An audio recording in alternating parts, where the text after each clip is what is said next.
itinapon na parang basahan. Habang nagche-cheers ang mag-asawa sa marangyang ballroom, nakalugmok si Cora sa malamig na sahig. Hindi ko siya ina, isang hamak na katulong lang yan, walang awang deklara ng sarili niyang anak.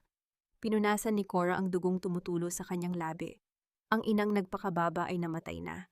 Susuko na ba siya sa pambabastos o ito na ang simula ng paghihiganti ng isang tunay na reyna? Amoy sibuyas ang mga kamay mo.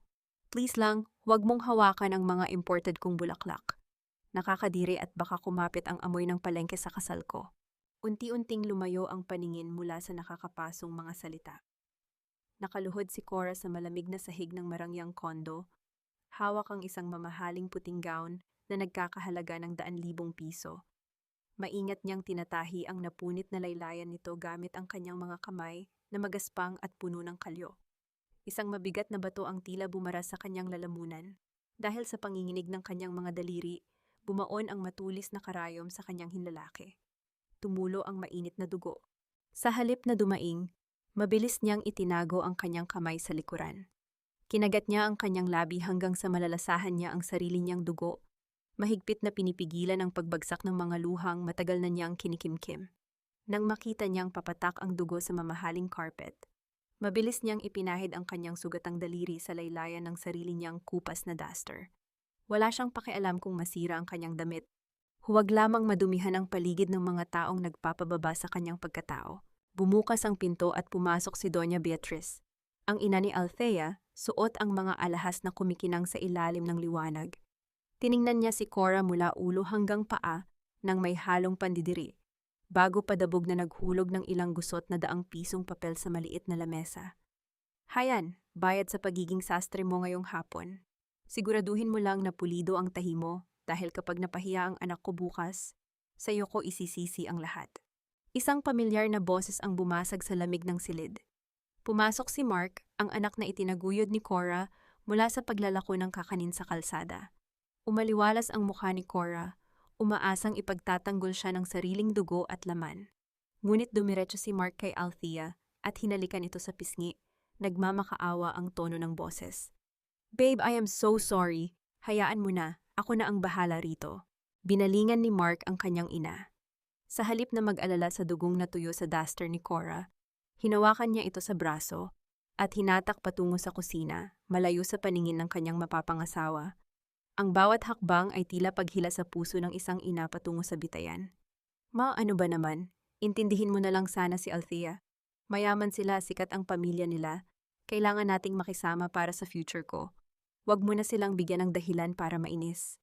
Parang binuhusan ng kumukulong tubig ang puso ni Cora. Ang anak na ipinaghele niya sa mga gabing walang makain. Ngayon ay kinakahiya siya dahil sa amoy ng kanyang pagsisikap. Tumango na lamang siya. Dahan-dahang kinukuha ang kanyang lumang ratan na basket dahil baka makapagbitiw pa siya ng mga salitang pagsisisihan niya. Bago pa man siya makalabas ng pasilyo, umalingaw-ngaw ang matinis na boses ni Doña Beatriz. At nga pala Cora, bukas sa reception, huwag kang uupo sa main table. Sumama ka sa pwesto ng mga staff at caterer sa likod. Nakakasira ng view kung isasama ka namin sa family picture. Wala ka namang ambag sa kasal na ito kundi ang maging pabigat. Hindi na lumingon si Mark para tutulan ang sinabi ng biyenan. Nakayuko lamang ang anak niya, pikit matang kinukonsinti ang pagapak sa dangal ng sarili niyang ina. Namatay ang huling ningas ng pag-asa sa mga mata ni Cora. Mahigpit niyang yinakap ang kanyang lumang basket. Sa loob nito, sa ilalim ng mga gunting at sinulid, ay nakatago ang isang itim na sobre na may selyong ginto. Isang liham mula sa nakaraan na may kakayahang durugin ang pamilyang umaalipusta sa kanya ngayon. Naglakad siya palabas ng gusali, mag-isa at sugatan sa ilalim ng madilim na kalangitan. Tiningnan niya ang kanyang mga kamay na puno ng kalyo at ang mantsa ng dugo sa kanyang damit. Ito ba ang anak na ipinagpalit ko sa buong mundo? Hanggang kailan ko titiisin ang sugat para lang hindi siya masaktan? Ang walang awang pagpunit sa isang pirasong papel ay sumira sa katahimikan ng silid. Inihagis ni Althea ang mga gutay-gutay na piraso ng listahan ng mga bisita na pinaghirapang isulat ni Cora gamit ang sarili nitong kamay. Nagkalat ang mga piraso ng papel sa paanan ni Mark na tila mga pangarap ng isang inang tinapakan at kinamuhian. Mark, are you serious? We are building an empire here. Hindi pwedeng kasama natin sa VIP table at sa family picture ang isang nagtitinda ng kakanin sa palengke. Ano na lang ang sasabihin ng mga investors ng mommy ko? It is for our future kids, Mark. You have to choose. Gustong ipagtanggol ni Mark ang kanyang ina, ngunit nang igala niya ang kanyang paningin sa naglalakihang chandelier, mamahaling muebles, at sa pangakong yaman na iniaalok ng pamilya ni Althea, nilamon siya ng kanyang sariling kahinaan. Mas nangingibabaw ang takot niyang bumalik sa putikan kaysa sa pagmamahal niya sa babaeng nagluwal at nagpalaki sa kanya. Nilunok niya ang kanyang konsensya at humalik sa noo ng kanyang nobya bilang tanda ng kanyang pagsuko. Nang hapong iyon sa loob ng isang masikip at mainit na bahay sa gilid ng Riles, maingat na pinaplansa ni Cora ang isang lumang barong Tagalog. Ito ang kaisa-isang naiwang alaala ng kanyang yumaong asawa. Hinaplos niya ang naninilaw na kwelyo nito, iniisip kung gaano kakisig ang kanyang anak kapag ito ang isinuot nito sa pagharap sa altar. Pumasok si Mark sa pintuan, hindi makatingin ng diretso sa mga mata ng kanyang ina. Nag-iwas siya ng tingin habang ibinababa ang kanyang bag. Ma, wag mo na palang ituloy ang pag-imbita sa mga kapitbahay natin. Nakakahiya sa mga bisita ni Althea. At tungkol sa upuan bukas, strict ang hotel. May bago silang rules sa seating arrangement. Naubusan ng pwesto sa main table kaya sa likod ka na lang muna, okay lang ba? Tumigil ang paghagod ng plansa. Alam ni Cora na walang hotel na nagbabawal sa ina ng lalaking ikakasal na umupo sa unahan. Naramdaman niya ang panlalamig ng kanyang buong katawan sa harap ng kasinungalingan ng kanyang sariling anak. Ngunit muli, para maprotektahan ang mukha ni Mark, nilunok niya ang pait at ngumiti ng pilit. Sinabi niyang huwag mag-alala dahil mas gusto niya sa likod upang madaling makalabas kung sakaling sumakit ang kanyang tuhod. Matapos magpaalam ng nagmamadali ng kanyang anak, dumungaw si Cora sa maliit nilang bintana. Sa dulo ng maputik na eskinita, isang mahaba at itim na sasakyan na hindi nababagay sa lugar ng mga maralita ang tahimik na nakaparada. Tila may pamilyar na anino na nagmamatsyag sa kanyang bawat kilos mula sa loob ng maitim nitong salamin. Wala itong plaka, ngunit ang kinang nito ay nagpaalala sa kanya ng mundong pilit niyang tinalikuran. Ibinaling na lamang ni Cora ang kanyang atensyon sa pagliligpit ng mga gamit sa kwarto ni Mark. Sa ilalim ng kama, nahagip ng kanyang paningin ang isang makapal na paper bag na may tatak ng sikat na designer mula sa Milan. Nang buksan niya ito, bumungad sa kanya ang isang kumikinang at perpektong tabas na suit na nagkakahalaga ng higit pa sa kinikita niya sa buong buhay niya. Ngunit hindi ang damit ang tila sumaksak sa kanyang dibdib, kundi ang isang maliit na card na may gintong gilid na nakasingit sa bulsa nito. Pamilyar sa kanya ang matalim na sulat kamay ni Althea. Here is your custom suit, my love. Make sure to wear this and leave that cheap barong. At please, huwag mong hayaang sirain ng nanay mo ang araw natin bukas. Ang card na may gintong gilid ay unti-unting nalukot sa panginginig ng kanyang palad. Huminto ang itim na sasakyan. Sa harap ng dampa ni Cora, ang makintab nitong katawan ay tila isang banyagang hiyas. Sa gitna ng iskinitang puno ng putik at amoy ng basura, ang ingay ng paligid, ang mga batang nagtatakbuhan, at ang sigawan ng mga kapitbahay ay tila biglang napuputol nang bumukas ang pinto nito.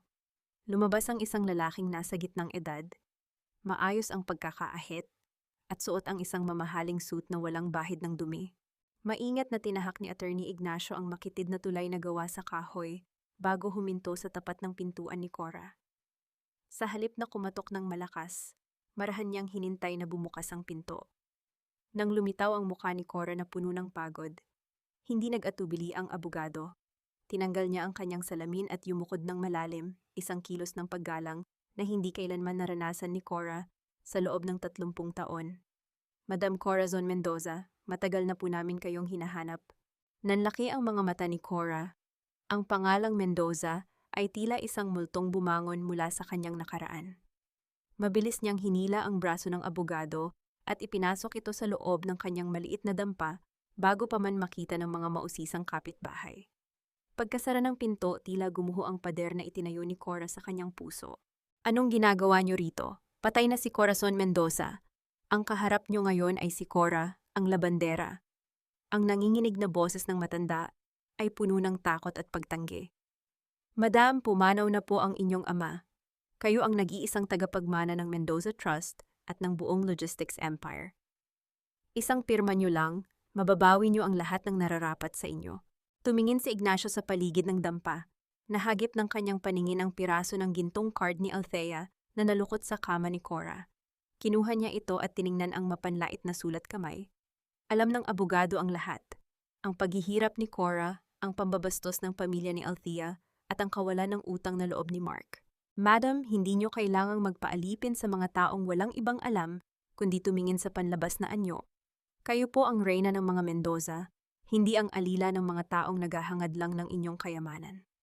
Inilapag ni Ignacio ang isang makintab na itim na card sa lamesang gawa sa luma at marupok na kahoy. Ang kinang ng metalikong card na iyon ay tila sumusugat sa mata sa gitna ng kadiliman ng silid. Wala pong limit ang card na yan. Gamitin niyo po para sa inyong sarili. Handa na rin po ang mga sasakyan at ang inyong mansyon kung kailan niyo man gustong bumalik. Napatingin si Cora sa card pagkatapos ay sa lumang barong na kanyang pinaplansa kanina. Ang kanyang puso ay nahahati sa pagitan ng paghihiganti at ng natitirang pag-asa para sa kanyang anak. Unti-unti niyang kinuha ang card at itinago sa ilalim ng kanyang kupas na unan. Salamat, Ignacio, pero huwag muna ngayon. Gusto kong pumunta sa kasal ni Mark bilang ako pa rin. Gusto kong makita kung hanggang saan ang kayang itapon ng anak ko para lang sa pera at katanyagan. Huminga ng malalim ang abogado, batid ang bigat ng desisyon ni Cora. Gaya po ng inyong nais, madam. Ngunit tandaan nyo, isang tawag nyo lang, gigibain namin ang lahat ng humarang sa inyo. Nang makaalis ang sasakyan, naiwan si Cora sa gitna ng katahimikan. Ang itim na card sa ilalim ng kanyang unan ay tila naglalabas ng init. Sa labas, ang ulan ay nagsimulang pumatak sa bubong na yari sa yero na lumilikha ng isang malungkot at tila nagbabantang tunog sa gitna ng kadiliman. Ang kislap ng mga kristal na chandelier sa loob ng marangyang ballroom ay tila mga nanunuya na mata para kay Cora.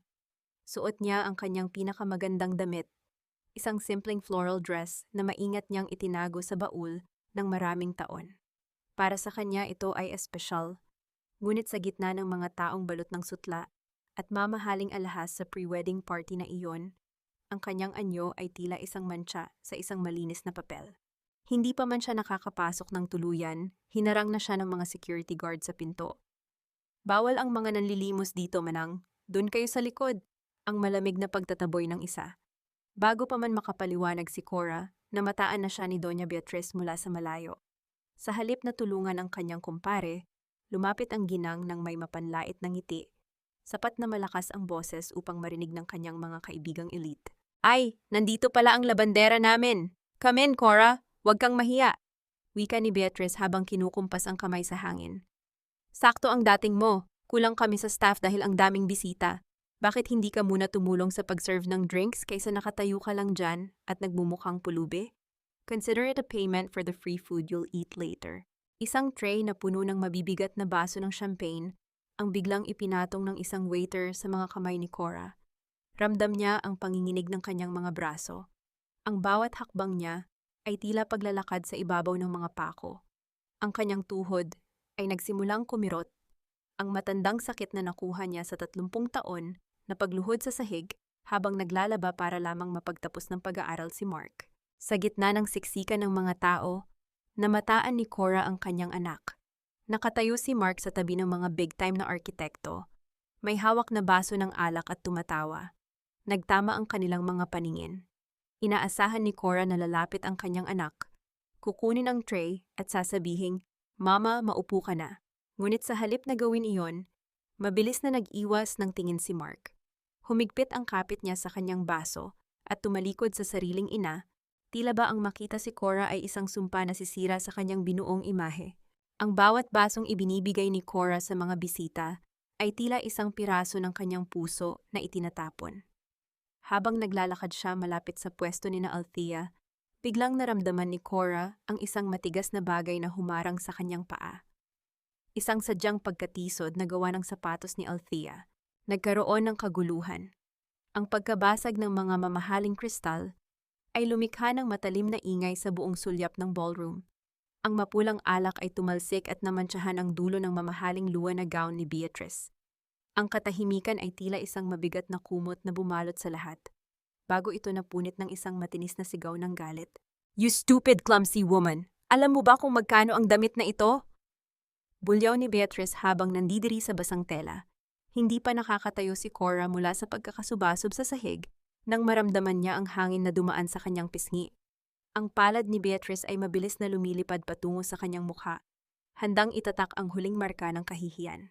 Bago pa man dumapo ang palad ni Beatrice sa pisngi ni Cora, isang matigas na kamay ang humuli sa kanyang pulso. Ang manager ng hotel, na kanina pa balisa sa gilid, ay mabilis na humarang ng may seryosong mukha. Bakas sa kanyang mga mata ang takot. Ngunit hindi para kay Cora, kundi para sa isang bagay na mas malaki. Teka lang po, Madam Beatrice. Huwag niyo pong gagawin yan, ang babala ng manager, habang marahang binibitawan ang kamay ng ginang. At bakit hindi? Kita mo ang ginawa ng basahan na ito sa gown ko? Sino ka para pigilan ako sa loob ng mismong hotel na ito? Bulyaw ni Beatrice, halos magwala sa gitna ng ballroom. Madam, kakarating lang po ng tawag mula sa aming main office. Paliwanag ng manager habang pinapasadahan ng tingin ang lahat ng bisita.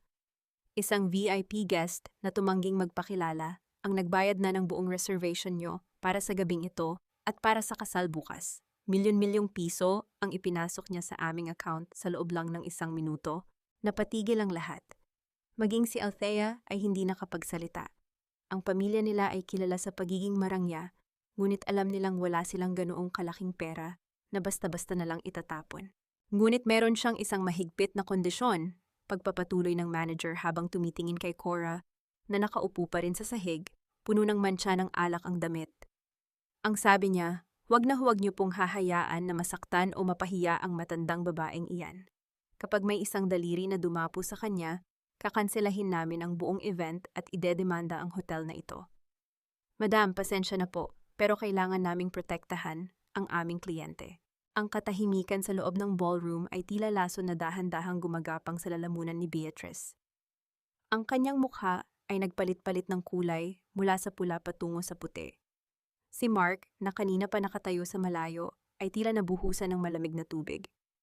Sino ang magtatanggol sa kanyang ina? Wala siyang maisip na kakilala na may ganoong kapangyarihan. Hindi na hinintay ni Cora ang susunod na mangyayari. Dahan-dahan siyang tumayo.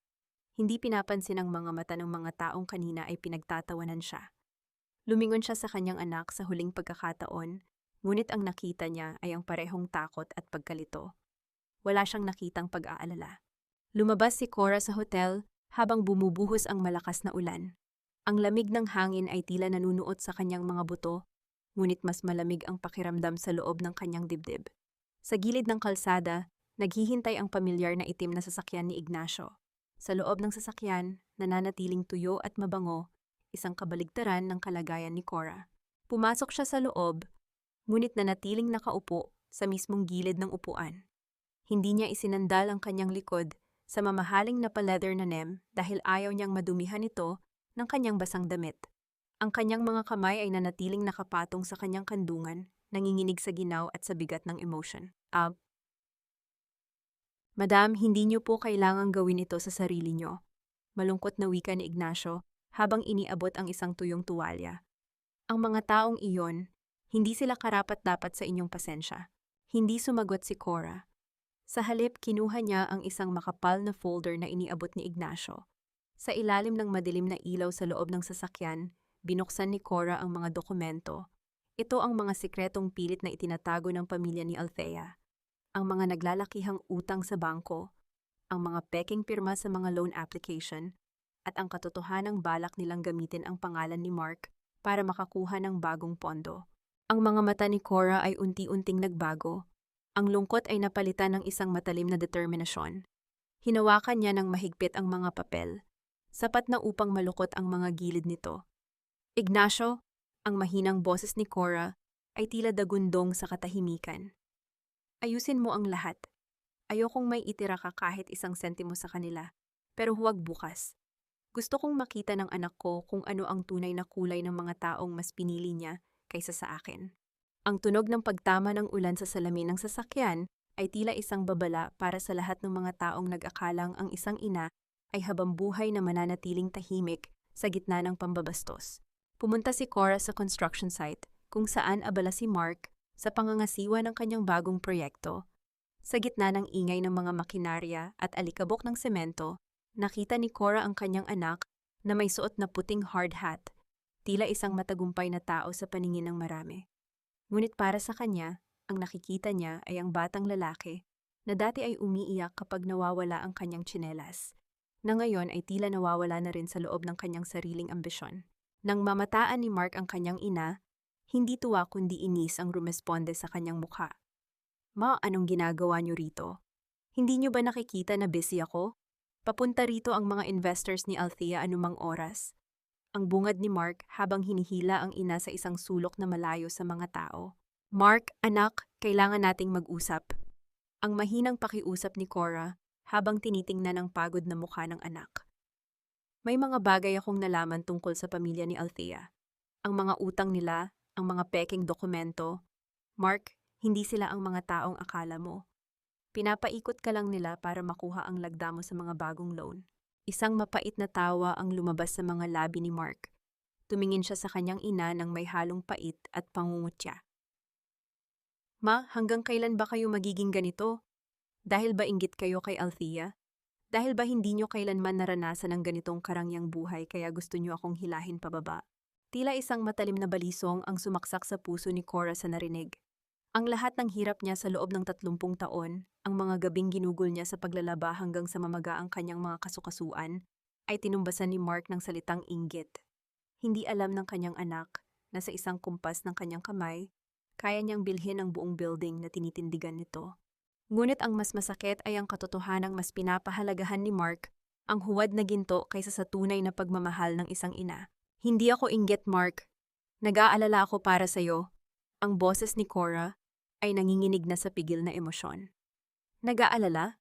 O baka natatakot kayo na kapag naging mayaman na ako, tuluyan na kayong mawalan ng kontrol sa akin? Ang mabilis na gaslighting ni Mark. Ma, please lang, kung wala kayong magandang sasabihin, umalis na lang kayo.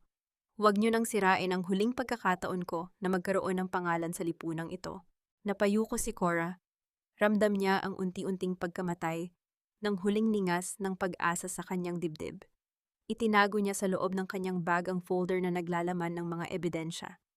Kung ayaw makinig ng kanyang anak, kung mas pinili nitong maging bulag sa harap ng katotohanan, wala na siyang magagawa. Kung yan ang desisyon mo, anak, sana maging masaya ka, ang tanging nasabi ni Cora. Bago siya tumalikod, lumapit si Cora kay Mark. Sa kabila ng lahat ng pait, dahan-dahang iniangat ni Cora ang kanyang kamay at inayos ang kwelyo ng suot na barong ni Mark na nadumihan ng kaunting alikabok. Isang huling haplos ng isang ina sa anak na tila tuluyan na niyang naiwala sa mundo ng kasakiman. Hinayaan ni Mark na gawin iyon ng kanyang ina, ngunit wala siyang imik, walang pasasalamat at walang kahit anong emosyon sa kanyang mga mata. Pag-alis ni Cora sa construction site, sinalubong siya ni Ignacio sa loob ng sasakyan. Madam, tapos na po. Nabili na po namin ang 50% ng shares ng kumpanya ng mga Beatrice. Kayo na po ang may-ari ng kanilang kapalaran. Hindi sumagot si Cora na natiling nakatingin sa labas ng bintana.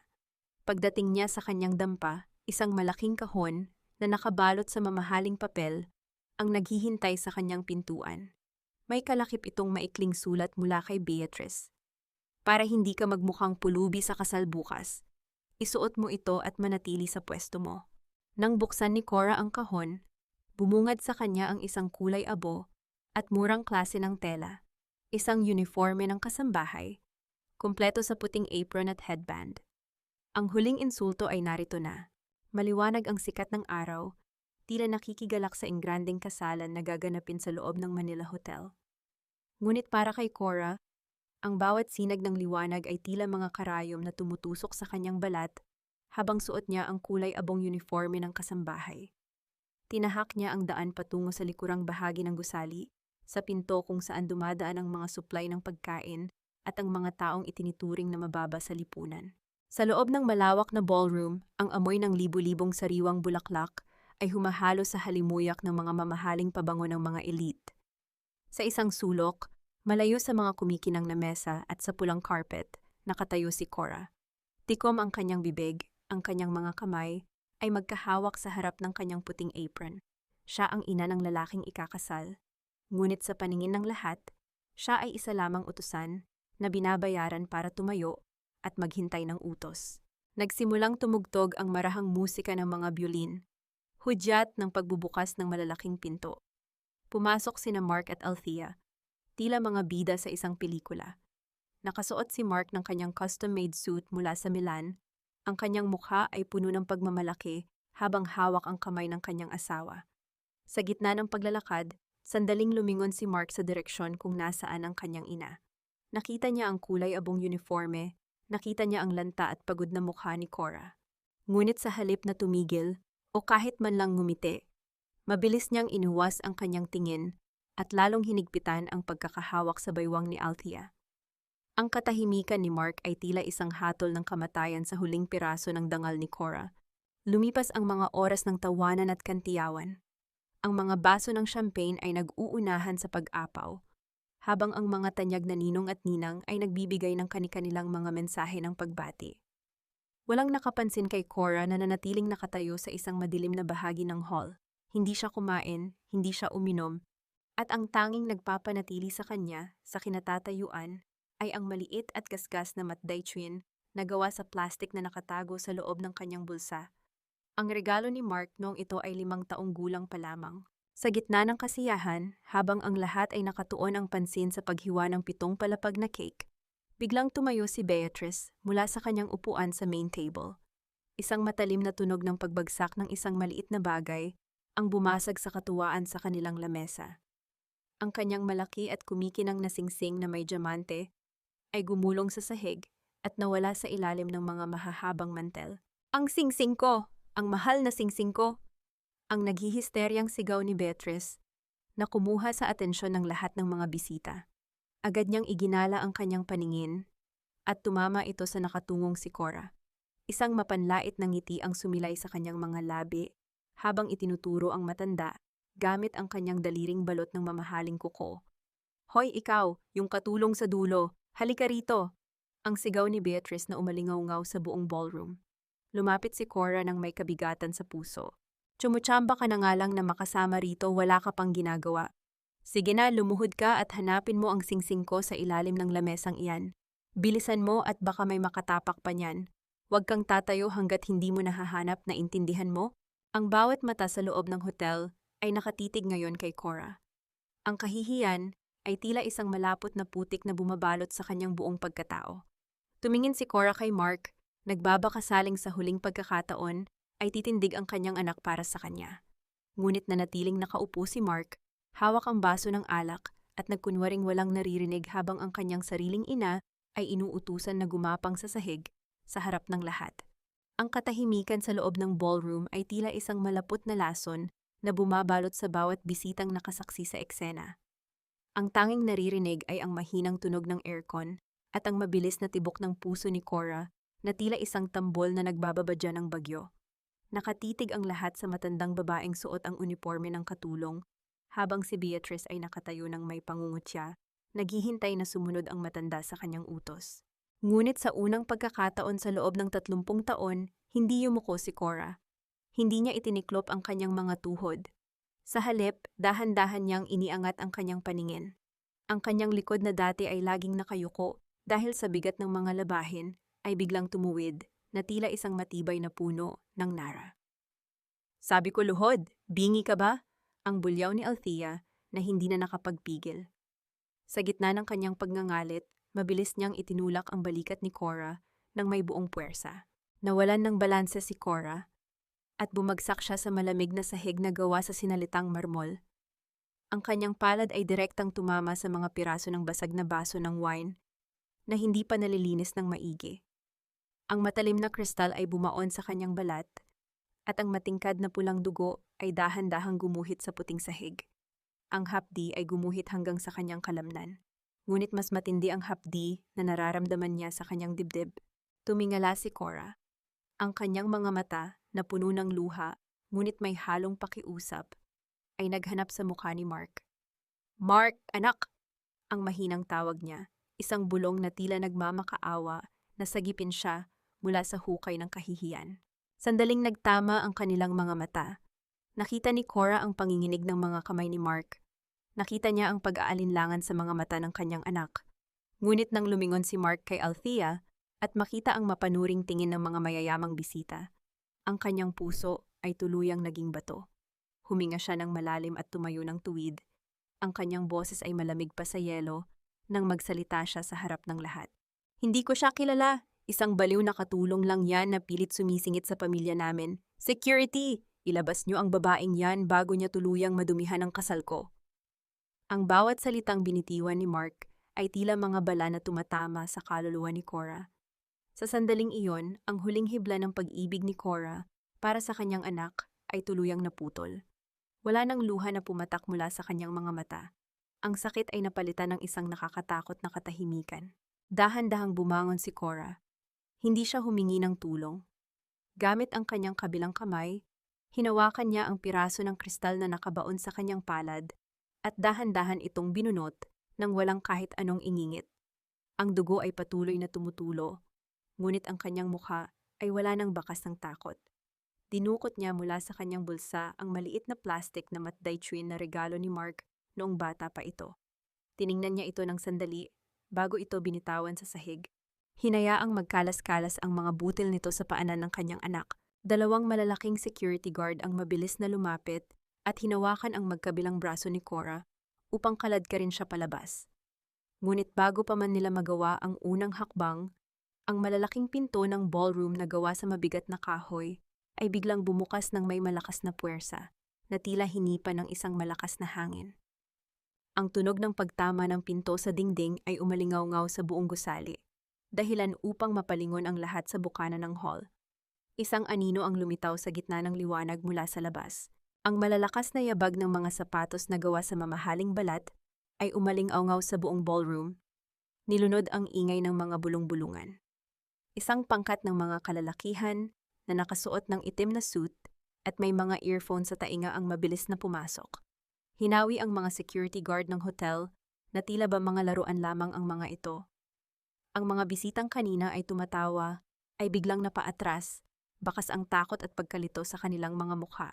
Sa gitna ng grupo, naglakad si Attorney Ignacio ng may awtoridad na tila pagmamay-ari niya ang bawat sulok ng gusali. Ngunit hindi siya nag-iisa. Kasunod niya ang tatlong matatandang lalaki na kilala sa buong bansa bilang mga hari ng industriya ng pananalapi. Ang mga taong kanina pa hinihintay ni Beatrice at Althea para makuha ang kanilang pabor. Anong ibig sabihin nito? Bakit kayo nanggugulo sa kasal ng anak ko? Ang sigaw ni Beatrice, bagamat halata ang panginginig sa kanyang boses, nang makilala niya ang mga kasama ni Ignacio. Don Roberto, Sir William, bakit po kayo kasama ng mga taong ito? Hindi sila pinansin ng mga negosyante. Ang kanilang mga mata ay nakatitig lamang sa dulo ng pasilyo, kung saan nakatayo ang sugatang si Cora sa kanyang kulay-abong uniforme. Ang mga bilyonaryong ito, na tinitingala ng lipunan, ay sabay-sabay na huminto at yumukod ng malalim sa harap ng matandang babae. Madam Corazon Mendoza, ang dahan-dahang boses ni Ignacio na umalingaw-ngaw sa bawat sulok ng hall. Handa na po ang lahat. Kami po ay humihingi ng tawad sa aming pagkaantala. Lumapit si Ignacio kay Cora. Walang bakas ng pandidiri sa kanyang mukha nang makita ang maduming uniforme ng matanda. Hinubad niya ang kanyang sariling coat na gawa sa telang cashmere mula sa Italia at maingat itong ipinatong sa mga balikat ni Cora. Tinatakpan ang mantsa ng dugo at ang simbolo ng kanyang pagiging katulong. Madam, hindi niyo na kailangang manatili sa lugar na ito, bulong ni Ignacio, sapat na malakas upang marinig ng lahat. Ang buong Mendoza Logistics at ang lahat ng assets nito ay naghihintay na sa inyong utos. Ang katahimikan sa loob ng hotel ay tila isang mabigat na pader na gumuho sa ibabaw ni na Mark at Althea. Ang baso ng alak sa kamay ni Mark ay dahan-dahang nadulas at bumagsak sa sahig. Lumikha ng isang basag na tunog na tila hudyat ng pagtatapos ng kanyang mga pangarap. Ang kanyang mukha ay naging kasing puti ng papel, ang kanyang mga labi ay nanginginig ngunit walang salitang lumalabas. Mendoza, ang nautal na wika ni Beatrice habang pilit na humahawak sa lamesa para hindi matumba. Hindi maaari, ang labandera na ito ay isang Mendoza. Dahan-dahang lumingon si Cora. Sa ilalim ng mamahaling coat ni Ignacio, ang kanyang tindig ay hindi na sa isang ina na nagmamakaawa, kundi sa isang reynang nagbabalik upang bawiin ang kanyang korona. Ang kanyang mga mata, na dati ay puno ng luha, ay naging matalas at malamig na tila kristal. Ignacio, ang boses ni Cora ay kalmado ngunit puno ng kapangyarihan. Ang pamilyang ito, ang mga taong ito na nag-akalang ang dangal ay nabibili ng pera. Gusto kong malaman nila kung ano ang pakiramdam ng mawalan ng lahat sa loob ng isang iglap. Inilabas ni Ignacio ang isang makapal na dokumento mula sa kanyang bag. Madam, ayon po sa inyong utos, binili na namin ang lahat ng mga utang ng pamilyang Beatrice. At simula sa minutong ito, idinedeklara na namin ang foreclosure sa lahat ng kanilang ari-arian, kasama na ang kumpanyang ipinangako nila sa inyong anak. Tumingin si Ignacio kay Beatrice na ngayon ay tila hihimatayin na sa takot. Madam, ano po ang susunod nating hakbang para sa mga taong ito? Ang bawat hininga sa loob ng ballroom ay tila naging mabigat. Tila ba nauubusan ng hangin ang malawak na silid para sa pamilya ni Althea? Si Beatrice na kanina ay parang reyna kung mag-utos, ay unti-unting nanghina ang mga tuhod hanggang sa mapaluhod siya sa harap ni Cora. Ang kanyang marangyang gown ay sumasayad na sa sahig, ngunit wala na siyang pakialam sa dumi. Cora, kumpare, nagbibiro lang ako kanina. Alam mo naman, stress lang sa kasal kaya medyo uminit ang ulo ko. Ang nauutal na pakiusap ni Beatrice, habang pilit na hinahawakan ang dulo ng coat na suot ni Cora. Huwag mo namang totoohin yung tungkol sa kumpanya. Magkapamilya na tayo, di ba? Isipin mo ang anak mo, isipin mo si Mark. Dahan-dahang inalis ni Cora ang dulo ng kanyang coat mula sa maruming kamay ni Beatrice. Ang kanyang mukha ay walang kahit anong emotion, tila isang estatwa ng hustisya na walang kinikilingan. Tumingin siya kay Ignacio at tumango ng bahagya. Huwag mong dungisan ang pangalan ko sa marumi mong bibig, Beatrice. Ang malamig na boses ni Cora ay tila hiwa ng patalim. Ang pamilyang sinasabi mo ay namatay na sa sandaling hinayaan mong tratuhin ako na parang hayop sa harap ng lahat. At ang anak ko? Siya ang pumili ng panig niya. Inilapag ni Ignacio ang mga dokumento sa gitna ng lamesa, sa tapat mismo ng wedding cake na unti-unti nang natutunaw. Simula sa oras na ito, lahat ng bank accounts ng pamilyang Beatrice ay naka-freeze. Ang mansion sa Forbes Park, ang mga sasakyan, at ang kumpanya nyo ay pagmamay-ari na ng Mendoza Trust. Mayroon kayong 24 na oras para lisanin ang inyong mga ari-arian. Si Althea ay napasandal sa balikat ni Mark, umiiyak ng walang tunog habang nakatingin sa kanyang asawa. Ngunit si Mark ay tila isang anino na lamang ng dati niyang sarili. Nakatitig lang siya sa kanyang ina, sa babaeng dati ay amoy sibuyas at laging nakayuko, na ngayon ay tila abot langit na ang distansya mula sa kanya. Madam, ano po ang gagawin natin sa mga donasyon na ibinigay niyo para sa kasal na ito? Tanong ni Ignacio. Tiningnan ni Cora ang paligid. Ang mga bulaklak, ang mga pagkain, ang karangyaan na itinayo sa ibabaw ng kanyang mga luha. Bawiin ang lahat, ipamigay ang mga pagkain sa mga shelter sa labas. At ang hotel na ito? Sabihin mo sa management na ayokong makita ang mga taong ito sa loob ng building na ito sa loob ng 5 minuto. Ayokong huminga sa hangin na dinungisan ng kanilang presensya. Isang mabilis na kilos ang ginawa ni Cora. Kinuha niya ang isang malinis na panyo mula sa bulsa ni Ignacio at maingat na pinunasan ng tuyong dugo sa kanyang palad. Matapos nito, dahan-dahan niyang binitawan ang maduming panyo sa tapat mismo ng mukha ni Beatrice. Ang puting tela ay dahan-dahang lumipad bago lumapag sa sahig, isang simbolo ng kanyang huling pagkakawala sa tanikala ng pang-aapi. Habang nagkakagulo ang mga security upang ilabas ang pamilya ni Althea, isang boses ang nanginginig na tumawag mula sa likuran. Mama, ako to, ang anak mo. Nagkamali ako, ma. Patawarin mo ako. Lumuhod si Mark sa gitna ng ballroom. Ang kanyang mamahaling suit mula sa Milan ay may mantsa na ng alak at luha. Ang kanyang mga kamay ay nakaabot kay Cora, tila isang bata na nagmamakaawa para sa huling pagkakataon. Nakatitig si Cora sa kanyang anak na ngayon ay nakalugmok sa kanyang paanan. Ang bawat hagulhol ni Mark ay tila isang hungkag na tunog na tumatama sa mga dingding ng ballroom, ngunit wala na itong talab sa puso ng isang ina na pinatay ng kahihiyan. Tiningnan niya ang mga kamay ni Mark na mahigpit na nakakapit sa laylayan ng kanyang coat. Ang mga kamay na hinayaan siyang masaktan kanina. Mapatawad, at nawala ako sa sarili ko. Inuto lang ako ni Althea at ni Beatrice. Akala ko ito ang paraan para mabigyan kita ng magandang buhay. Ang nanginginig na boses ni Mark, habang ang kanyang mga luha ay tumutulo sa makintab na sapatos ni Cora. Mama, parang awa mo na. Huwag mo akong itakwil. Ako pa rin ang anak mo na pinalaki mo sa hirap. Dahan-dahang iniatras ni Cora ang kanyang paa, dahilan upang mabitawan ni Mark ang kanyang pagkakahawak. Ang mukha ni Cora ay tila isang telon na walang kahit anong kulay. Tila ba lahat ng kanyang emosyon ay nabaon na sa ilalim ng sahig ng hotel na iyon. Anak! Ang mahinang ulit ni Cora, ngunit may halong pait na tila lason. Isang hamak na katulong lang ang nakita mo sa harap mo kanina, di ba? Isang baliw na babaeng nagpumilit sumingit sa pamilya mo. Yan ang mga salitang lumabas sa sarili mong bibig, Mark. Ngayong alam mong ang katulong na ito, ang may hawak ng iyong kapalaran, bigla mo akong naging ina? Inilabas ni Cora ang isang maliit na sobre mula sa loob ng kanyang bag. Isang puting sobre na may nakasulat na pangalan ni Mark. Alam mo ba kung ano ang laman nito? Ang tanong ni Cora habang tinitingnan ng nanlalaking mga mata ng kanyang anak. Ito ay isang check na sapat sana para bayaran ang lahat ng utang ng pamilya ni Althea. Dumating ako rito sa kasal mo, handang ibigay ang lahat ng meron ako para lang masiguro na hindi ka mahihirapan sa piling nila. Dumating ako rito bilang isang ina na handang magpakababa para lang itaas ka. Sa harap ni Mark at ng lahat ng mga bisita, dahan-dahang pinunit ni Cora ang sobre at ang check sa loob nito. Ang tunog ng napupunit na papel ay tila bawat hibla ng kanilang ugnayan na tuluyan ng naghihiwalay. Inihulog niya ang mga piraso ng papel sa tapat ng mukha ni Mark. Ngunit pinili mo ang ginto kaysa sa dugo. Pinili mo ang katanyagan kaysa sa dangal ng babaeng nagluwal sa iyo. Ang boses ni Cora ay naging matatag at puno ng awtoridad. Hindi kita anak.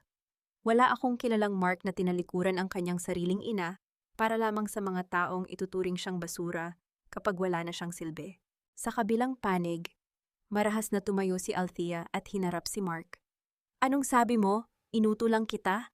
Mark, ikaw ang lumuhod sa akin para lang pakasalan kita dahil gusto mong takasan ang baho ng pinanggalingan mo. Ngayon, pati ang nanay mo ay itinakwil mo na. Balak mo pa kaming isama sa pagbagsak mo? Nagsimulang magkaroon ng kaguluhan sa pagitan ng mag-asawa. Ang pag-aaway ni na Mark at Althea ay naging isang panoorin ng kahihiyan sa gitna ng ballroom. Ngunit hindi na sila tinapunan ng tingin ni Cora. Lumingon siya kay Ignacio at ibinigay ang kanyang kamay. Ignacio, tapos na ang palabas dito. Ayoko nang makita ang kahit anong bakas ang nakaraan ko sa silid na ito. Ang huling utos ni Cora. Naglakad si Cora palabas ng ballroom. Ang kanyang bawat hakbang ay puno ng dignidad. Hindi niya nilingon ang kanyang anak na sumisigaw ng kanyang pangalan habang pilit na hinahawakan ng mga security guard. Sa labas ng hotel, ang ulan ay tumigil na at ang kalsada ay tuyo na sa ilalim ng liwanag ng buwan. Ang hangin ay sariwa, tila ba tinatangay nito ang lahat ng bigat na dinala ni Cora sa loob ng 30 taon. Isang huling tingin ang ibinigay ni Cora sa malaking karatula ng hotel bago siya pumasok sa loob ng kanyang Rolls Royce. Wala na ang labandera, wala na ang inang martir. Ang naiwan na lamang ay ang reyna ng mga Mendoza na handa ng mabuhay para sa kanyang sarili.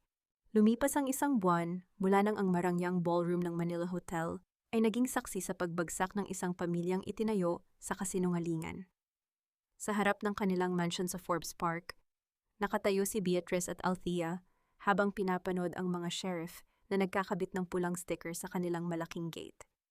Ang salitang foreclosed ay tila isang malaking sampal sa kanilang mukha na dati ay puno ng makeup at kayabangan. Ito ay kasalanan mo, Mommy. Kung hindi dahil sa mga utang mo, hindi tayo magkakaganito. Ang sigaw ni Althea habang pilit na kinukuha ang kanyang mga mamahaling designer bags mula sa mga taong naglalabas ng kanilang gamit. Ngunit ang bawat bag na hawak niya ay agad ding kinukuha ng mga opisyal dahil lahat ng iyon ay itinuturing na bahagi ng ari-arian na kailangang bawiin ng bangko. Huwag mo akong sisihin, Althea. Ikaw ang nagpilit na magpakasal ng enggrande kahit alam mong wala na tayong pera. Akala natin ay maililigtas tayo ng anak ng labandera na iyon, pero anong ginawa mo? Sinaktan mo ang reyna ng mga Mendoza. Ang ganti ni Beatrice, ang kanyang boses ay nanginginig na sa desperasyon habang nakaupo sa gilid ng kalsada, malayo sa karangyaang dati niyang kinagawian. Habang nag-aaway ang mag-ina, si Mark naman ay nakaranas ng sarili niyang impyerno. Dahil sa pagkakasangkot ng kanyang pangalan sa mga peking dokumento at loan application ng pamilya ni Althea, binawi ng Professional Regulation Commission ang kanyang lisensya bilang arkitekto. Ang kanyang pangalan na dati ay inaasahang magiging tanyag sa industriya ay naging kasing kahulugan na ngayon ng panlilinlang at kawalan ng dangal. Wala ng kumpanya ang gustong tumanggap sa kanya at ang kanyang mga tinatawag na kaibigan sa alta sosyedad ay tila mga aninong naglaho sa dilim. Naglakad si Mark patungo sa lumang eskinita, kung saan sila dati nakatira ng kanyang ina. Umaasa siyang sa gitna ng kanyang pagkawasak ay makakahanap siya ng kahit anong bakas ni Cora.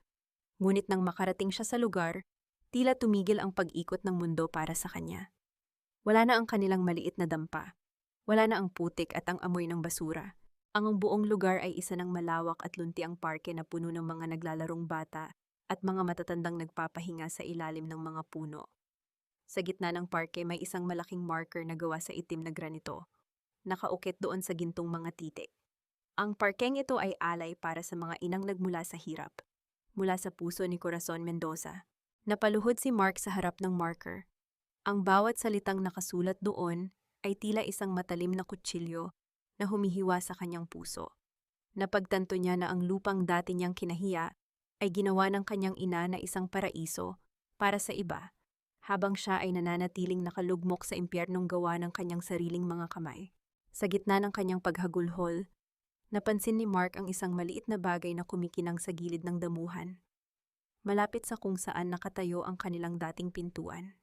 Nang damputin niya ito, nakita niya ang isang kalawanging karayom. Ang karayom na ginamit ni Cora sa loob ng 30 taon upang itaguyod siya. Ang bawat kalawang nito ay tila bakas ng bawat patak ng pawis at dugo ng kanyang ina na kanyang binaliwala. Niyakap ni Mark ang karayom sa kanyang dibdib. Ang kanyang mga luha ay bumabasa sa malamig na metal. Ang bawat saksak ng karayom sa kanyang palad ay hindi na sapat upang tumbasan ang sakit ng katotohanang itinapon niya ang isang reyna para lamang sa isang korona na gawa sa buhangin. 3 araw na ang nakalilipas mula nang unang lumuhod si Mark sa labas ng naglalakihang glass doors ng Mendoza Logistics. Ang kanyang dating makintab na suit ay gusot na at puno ng dumi, ang kanyang buhok ay gulo-gulo, at ang kanyang mga mata ay lumubog na dahil sa puyat at gutom. Pinagtitinginan siya ng mga empleyadong pumapasok at lumalabas, ngunit wala siyang pakialam. Ang tanging mahalaga sa kanya ay ang makita ang babaeng tinawag niyang labandera sa harap ng maraming tao. Sa wakas, bumukas ang mga automatikong pinto at lumabas ang isang babaeng tila hindi na nakatapak sa lupa, sa sobrang dignidad. Suot ni Corazon ang isang asul na suit na gawa sa seda, ang kanyang buhok ay maayos na nakapusod, at ang kanyang bawat galaw ay nagpapakita ng isang kapayapaang hindi kailanman nakita ni Mark noong sila ay mahirap pa. Kasunod niya si Ignacio na tila isang aninong laging handang magprotekta sa kanya. "Ma! Mama!" ang nanginginig na sigaw ni Mark habang pilit na gumagapang patungo sa kanyang ina. Hinawakan niya ang dulo ng sapatos ni Cora. Ang kanyang mga luha ay mabilis na bumabasa sa mamahaling balat nito. "Mama, patawarin mo ako. Nilamon ako ng ambisyon, nabulag ako ng yaman. Pero ngayong wala na akong lahat. Napagtanto ko na ikaw lang ang tunay na nagmahal sa akin. Ma, iuwi mo na ako. Kahit maglako tayo ulit ng kakanin, basta magkasama tayo." Huminto si Cora. Tiningnan niya ang kanyang anak mula sa itaas, ngunit walang galit sa kanyang mga mata. Wala ring poot. Ang nakita ni Mark ay isang malalim at malawak na karagatan ng kawalan. Isang hininga ng kalayaang hindi na siya kasama. Dahan-dahang iniyuko ni Cora ang kanyang katawan, kinuha ang mga kamay ni Mark, at isa-isang tinanggal ang mga daliri nito mula sa kanyang sapatos. "Pinapatawad na kita, Mark." Ang boses ni Cora ay malambot ngunit kasing tigas ng diamante. "Pinapatawad kita dahil ayokong dalhin ang bigat ng galit sa puso ko. Ayokong tumanda na may dalang lason na galing sa iyo. Pero ang pagpapatawad ay hindi laging nangangahulugan ng pagbabalik sa dati." Sandaling umasa si Mark, ngunit ang susunod na mga salita ni Cora ay tila huling pako sa kanyang kabaong. "Ang mama na kilala mo, ang inang handang mamatay para sa iyo, ay namatay na sa ballroom ng hotel na yon. Ang babaeng nasa harap mo ngayon ay si Corazon Mendoza. Isang babaeng natutunan ng mahalin ang sarili niya matapos ang 30 taon na pagpapabaya. Malaya ka na, Mark. Malaya ka nang tahakin ang landas na pinili mo. At malaya na rin ako mula sa obligasyong itama ang lahat ng iyong pagkakamali." Tumayo ng tuwid si Cora. Lumingon siya kay Ignacio at tumango. Isang bodyguard ang lumapit at inilapag ang isang maliit na kahon sa harap ni Mark. "Iyan ang huling kakanin na lulutuin ko para sa'yo," wika ni Cora habang tumatalikod. "Tikman mo yan habang iniisip mo ang lahat ng sakripisyo na itinapon mo. Mula ngayon, huwag mo na akong hahanapin. Dahil sa bawat oras na makikita kita, naaalala ko lang ang babaeng sinira mo. Naglakad si Cora patungo sa naghihintay na sasakyan nang hindi na muling lumilingon. Ang mga pinto ng Rolls-Royce ay sumara ng may banayad na tunog, tila isang huling tuldok sa isang mahabang kwento ng pagtitiis. Naiwan si Mark sa gitna ng semento. Yakap-yakap ang kahon ng kakanin habang pinapanood ang paglayo ng sasakyang nagdadala sa huling pagkakataon niyang magkaroon ng tunay na pamilya. Sa isang malawak na dondin sa Batangas, kung saan ang langit ay unti-unting nababalot ng kulay kahel at lila ng takip silim, nakatayo si Cora sa ilalim ng isang matandang puno ng lara. Wala rito ang ingay ng lungsod o ang masangsang na amoy ng iskinitang pinanggalingan niya. Ang tanging naririnig ay ang banayad na paghampas ng hangin sa mga dahon at ang malayong huni ng mga ibon na pabalik na sa kanilang mga pugad. Inangat ni Cora ang kanyang mga kamay. Sa ilalim ng liwanag ng papalubog na araw, kitang-kita ang mga puting pilat sa kanyang palad, ang mga marka ng kristal na bumaon noong gabi ng kasal, at ang mga kalyong nabuo sa 30 taon na pagkakayod. Noong una, pilit niya itong itinatago sa ilalim ng mga mamahaling guwantes. Ngunit ngayon, hinahayaan niyang yakapin ng hangin ang bawat peklat. Ang mga ito ay hindi na tanda ng kahihiyan, kundi mga medalya ng isang babaeng nakaligtas sa sarili niyang digmaan. Isang marahang yabag ng mga sapatos sa ibabaw ng tuyong damo ang kumuha sa kanyang atensyon. Hindi na kailangang lumingon ni Cora upang malaman kung sino ito. Ang amoy ng sandalwood at ang pamilyar na presensya ni Ignacio ay tila isang mainit na kumot na bumabalot sa kanya. Napakaganda ng tanawin dito, madam. Ang mahinang boses ni Ignacio, sapat na upang hindi mabulabog ang katahimikan ng paligid. Inabot niya ang isang manipis na shawl na gawa sa seda at maingat itong ipinatong sa mga balikat ni Cora. Baka kayo sipunin. Ang hamog sa probinsya ay tila may kagat kapag lumalalim na ang gabi. Salamat, Ignacio. Ang sagot ni Cora, may kasamang matamis at payapang ngiti. Salamat sa lahat.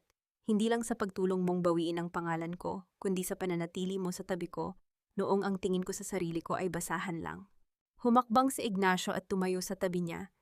Sapat ang distansya upang magbigay ng respeto, ngunit sapat ang lapit upang maramdaman ang init ng bawat isa. Tiningnan niya ang mga kamay ni Cora na nakapatong sa bakod. Nang walang pag-aalinlangan, dahan-dahang inabot ni Ignacio ang kamay ni Cora. Hindi siya nandidiri sa mga kalyo. Sa halip, hinawakan niya ito ng may ingat, tila ba hawak niya ang pinakamahalagang hiyas sa buong mundo. Ang mga kamay na ito, madam, ang nagtayo ng isang imperyo mula sa wala. Ang mga pilat na ito ang patunay na kayo ay isang reyna na hindi kailanman sumuko. Bulong ni Ignacio habang dahan-dahang itinititig ang kanyang mga mata sa mga mata ni Cora. Kung papayagan niyo po ako, gusto kong gugulin ang natitira kong panahon sa pagtiyak na wala ng kahit isang karayom ang muling susugat sa inyo. Naramdaman ni Cora ang mabilis na pagtibok ng kanyang puso. Isang pakiramdam na akala niya ay kinalimutan na ng kanyang katawan. Hindi ito ang nag-aalab na pag-ibig ng kabataan, kundi isang malalim at matatag na koneksyon ng dalawang kaluluwang nagkakaintindihan. Hinayaan ni Cora na magpahinga ang kanyang ulo sa balikat ni Ignacio, habang pinagmamasdan nila ang tuluyang paglubog ng araw sa abot-tanaw. Sa sandaling iyon, hindi na siya ang bilyonaryang si Corazon Mendoza at hindi na rin siya ang labanderang si Cora. Siya ay isa lamang babaeng natututong tumanggap ng pagmamahal na matagal na niyang ipinagkait sa kanyang sarili. Ang katahimikan sa paligid ay nabasag lamang nang lumapit ang isang kasambahay at iniabot ang isang maliit na tray na may lamang kape at isang puting sobre. Ang sobre ay may tatak ng bulto mula sa isang malayo at liblib na probinsya. Dahan-dahang binuksan ni Cora ang sobre habang ang malamig na simoy ng gabi ay dumarampi sa kanyang mukha. Ang papel sa loob ay hindi katulad ng mga mamahaling stationery na ginagamit sa lungsod. Ito ay payak, medyo magaspang, at may amoy ng semento at tuyong lupa. Sa ilalim ng liwanag ng lampara sa beranda, nakita niya ang sulat kamay ni Mark. Hindi na ito ang matayog at mabilis na sulat ng isang arkitekto, kundi isang maingat at tila nanginginig na mga titik ng isang taong muling nag-aaral magpakumbaba. Ma, ang panimula ng sulat. Hindi ko po inaasahan na babasahin niyo ito at hindi rin ako humihingi ng sagot. Gusto ko lang pong malaman niyo na nandito ako ngayon sa isang liblib na baryo sa Samar. Nagtatrabaho ako bilang isang kargador ng mga hollow blocks at semento para sa pagtatayo ng isang maliit na paaralan. Sa bawat bigat na pinapasan ko, naaalala ko ang bawat sakripisyo nyo para maitaguyod ako. Sa bawat sugat sa aking mga kamay, natututunan ko na ang tunay na halaga ng isang tao ay wala sa suot na suit, kundi sa dangal ng kanyang ginagawa. Huwag kayong mag-alala ma, hindi ako hihingi ng kahit isang sentimo. Natutunan ko ng mabuhay sa kung ano ang kinikita ng aking pawis. Sana po sa bawat pagpikit nyo sa gabi, ang tanging maalala nyo ay ang kapayapaan at hindi ang sakit na idinulot ko. Mahal ko kayo at habang buhay akong hihingi ng tawad sa hangin. Isang malalim na buntong hininga ang kumawala sa mga labi ni Cora. Hindi na pumatak ang kanyang mga luha. Sa halip, naramdaman niya ang isang uri ng kagaanan na tila isang mabigat na kadena ang tuluyan nang kinalas mula sa kanyang dibdib. Alam niyang malayo pa ang lalakbayin ni Mark upang ganap na makabawi sa kanyang sarili, ngunit sapat na ang malaman na sa wakas ay natututo na itong maglakad sa tamang landas. Dahan-dahang itinupi ni Cora ang sulat at inilagay ito sa loob ng isang kahon na gawa sa Nara. Hindi niya ito susunugin, ngunit hindi rin niya ito sasagutin. Hahayaan niya ang panahon na maging huling hukom sa kanilang dalawa. Ang kanyang tungkulin bilang isang ina na nagliligtas sa kanyang anak ay tapos na. Madam, ayos lang po ba kayo? Ang malambot na tanong ni Ignacio habang nakatingin sa mahinahong mukha ni Cora. Ayos lang ako, Ignacio, higit pa sa ayos. Ang sagot ni Cora habang tumatayo at inilalapit ang kanyang sarili sa tabi ng lalaki. Sa unang pagkakataon sa loob ng 30 taon, wala na akong kailangang isalba. Wala na akong kailangang patunayan. Ang tanging kailangan ko na lang gawin ay namnamin ang bawat sandali ng katahimikang ito. Inakay ni Ignacio si Cora papasok sa loob ng mansyon. Habang lumalakad sila, ang kanilang mga anino ay nagdurugtong sa sahig na gawa sa makintab na kahoy. Ang bawat hakbang ni Cora ay hindi na mabigat. Ito ay magaan, puno ng tiwala at may direksyon. Sa labas, ang buwan ay tuluyan ng sumilip sa likod ng mga ulap. Nagbibigay ng pilak na liwanag sa buong Dondin. Ang parkeng itinayo ni Cora para sa mga ina ay nananatiling bukas. Isang simbolo ng pag-asang laging may bukas para sa mga pusong nasugatan. Ang kwento ni Cora ay hindi nagtapos sa yaman o sa paghihiganti, kundi sa pagtuklas na ang pinakamalaking tagumpay ay ang pagpapatawad sa sarili at ang pagtanggap sa kapayapaang matagal nang naghihintay sa dulo ng landas. Sa gabing iyon, natulog si Corazon Mendoza nang may ngiti sa kanyang mga labi. Ang dating labanderang itinaboy ay isa na ngayong reynang namumuno sa sarili niyang buhay, kapiling ang mga taong tunay na nagpapahalaga sa kanyang bawat pilat at bawat kalyo.